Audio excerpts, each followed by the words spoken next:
Hello, welcome. We are moving further ahead in our social studies. For this week, we'll be treating features of adequate housing. As we did in the previous lesson, we know that housing is one of the basic needs of man.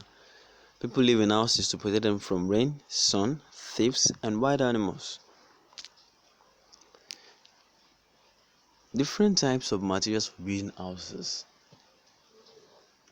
Now, we did types of houses previous lesson rather, and all the examples of houses that was mentioned or that were mentioned, some of them have different materials from the others.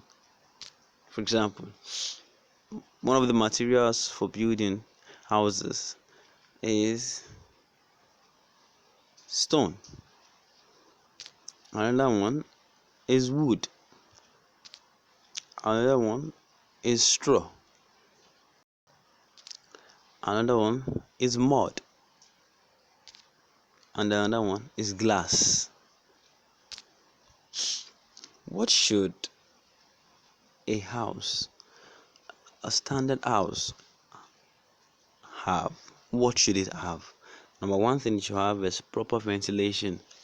That means there must be proper placing of windows in the house so that air can blow freely into the house. This is very important because you wouldn't want to be in a house whereby you are sweating profusely. 2. Well lighted. That means when you are in the house, you wouldn't want to be so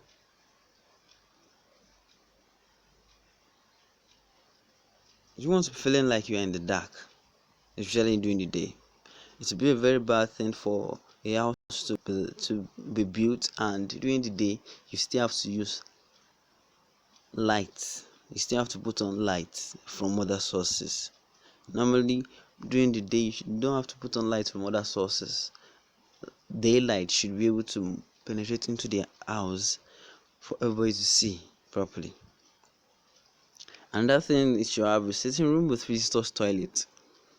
It is not so good for your visitors to have to go into other parts of the house to ease himself. It's better they visit himself at the visitors' toilet, which is in the sitting room, the outer part of the house. Also, you need a standard kitchen. Yes, a standard house needs a standard kitchen. Furthermore, it needs adequate spacing, not the kind whereby you'd have to be managing among yourselves when it comes to movement in the house. After placing your furniture, opening your bed, your chair, your table, there won't be much of a space for you to move. No, that's not a standard house. It is not. Also, you need good water system.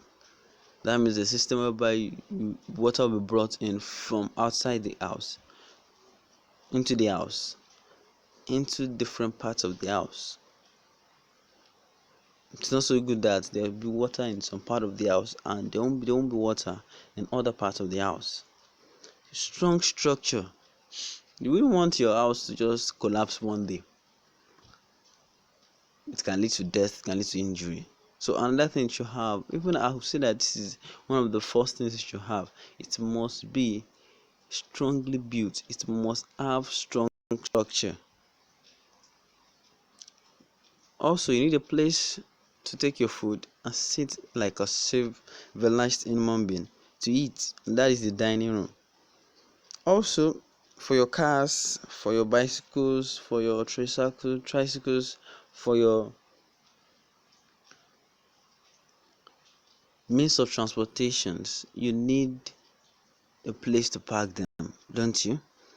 But after going to work and being back from work, your car needs a place to be parked. That's parking space for things like that. Also, you need standard sitting room.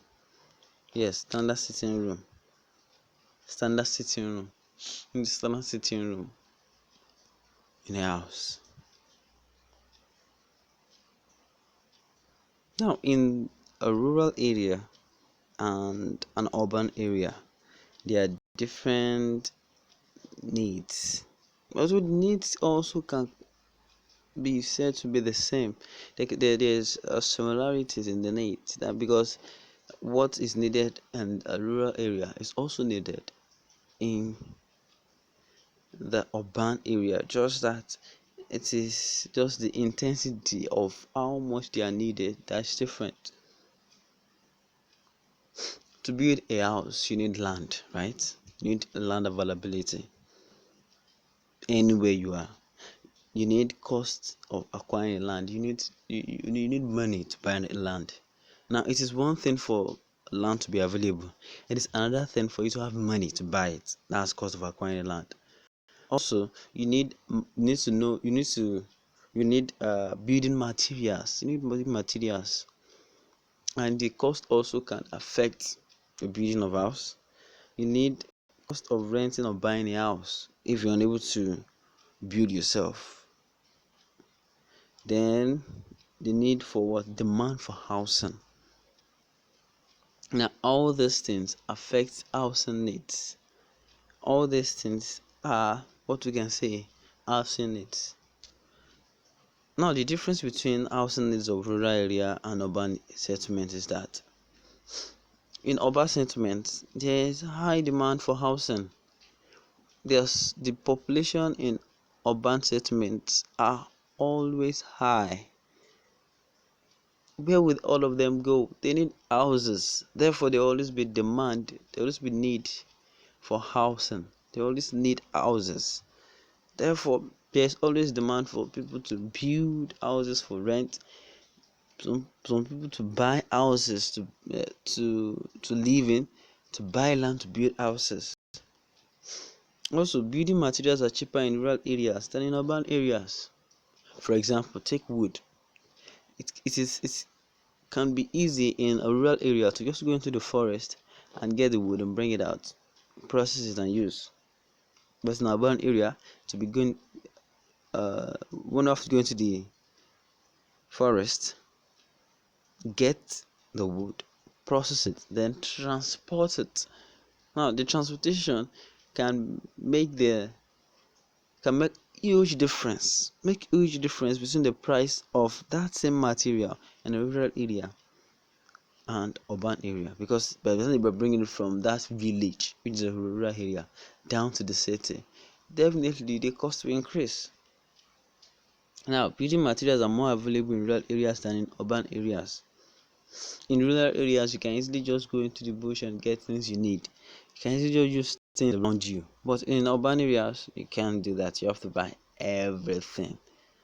And sometimes they are not readily available. You have to pre-order, they will have to help you source for it. Wow. Although being in an urban area has its own benefits, but well, when it comes to housing, when it comes to building houses, it's not really on the strong side. Well, we have come to the end of the study of the topic for today, pardon, and the topic for today. See you next topic. Bye bye.